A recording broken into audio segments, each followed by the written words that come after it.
Bonjour à tous, bonjour Sarah Bonjour Laurent. et bienvenue à Belabre pour ce nouveau numéro de Marivol avec au sommaire une visite guidée Sarah. Oui, avec le président de l'Office de tourisme qui va nous prouver qu'ici il y a beaucoup d'attraits touristiques.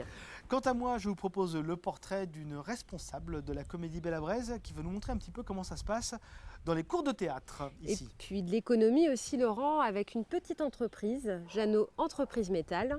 Et quant à moi, je retournerai sur les petits sentiers autour de Belabre avec un spécialiste de la nature, un néerlandais qui s'est installé sur la commune. Mais pour commencer, Sarah. La carte postale.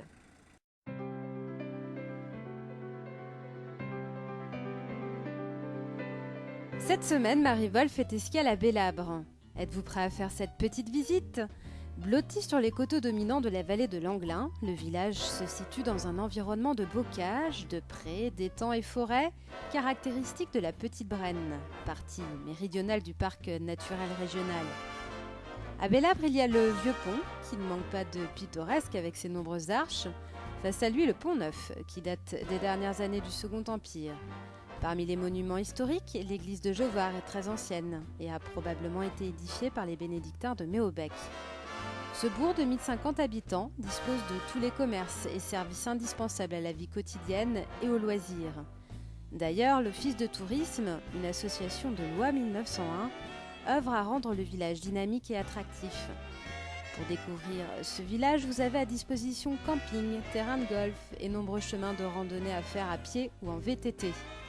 Très important, l'été, vous pourrez également vous baigner à la plage. Et oui, je ne plaisante pas. Un plan d'eau aménagé, idéal, qui attire de nombreux visiteurs. Petit havre de paix, Belabre est le charme discret du Berry. D'ailleurs, pour la petite histoire, le producteur de cinéma, Georges de Beauregard, qui lança la nouvelle vague dans les années 60, y a séjourné, ainsi que le président du Gabon, Léon Mba, qui venait se reposer de 1966 à 1967 dans l'une de ses maisons quand il était en voyage en France. Personnalité ou pas, j'espère que vous aussi, vous serez séduit par ce petit coin de la région aux mille étangs.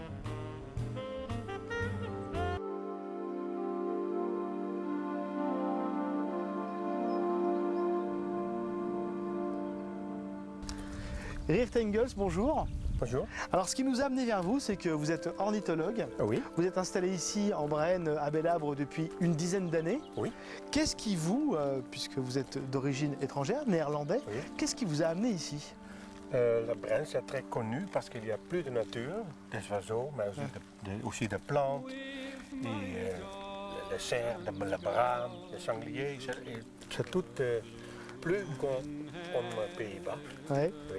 Donc c'est votre passion Oui, c'est des une passion animaux, de votre moi. passion de la Oui, nature oui, qui vous a oui. amené ici. Alors comment est-ce que vous la trouvez cette nature? Qu'est-ce qu'elle a de particulier cette nature Ici en Brenne, en Brenne? oui, il y a une fois une amie de moi qui est aussi une ornithologue des Pays-Bas. Il a dit, Geert, viens au Brenne parce que c'est très beau, plus des oiseaux. Et je suis allé et les oiseaux sont là. Vous avez été séduit? C'est environ 15 ans. C'est la première fois au Brenne et après toutes les années. You will find I love you. Tell Vous avez maintenant votre maison d'habitation ici, que vous avez aménagée pour accueillir les touristes. Oui. Et ces touristes-là, vous les accompagnez Oui. pour découvrir la nature. Je veux que les personnes vont aimer la nature. Et je laisse voir une petite plante, un petit oiseau, un moineau, ou quand c'est possible, un aigle ou quelque chose comme ça. Mais toute en nature, c'est fasciné, moi, et je veux donner une leçon pour la personne qu'ils vont aussi aimer la nature.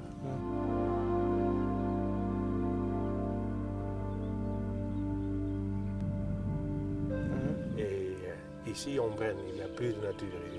Ici, c'est le miracle permanent. Oui, un oui, petit oui. peu, hein. Pour moi, c'est un miracle. Je crois que vous êtes polyglotte. Vous parlez l'anglais, vous parlez l'allemand, Oui. le flamand. Mais c'est normal aux Pays-Bas. Donc les touristes que vous recevez, ils sont en majorité de quelle nationalité? De Pays-Bas et de Belgique, Oui. mais aussi d'Angleterre D'accord. et de Français. Eh bien, Geert, Gérard, c'est Oui. ça comme on dit ici.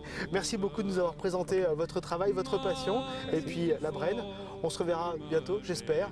Et on va continuer cette émission avec le portrait de la semaine, une professeure de théâtre, Madame Laroche. Here is my heart.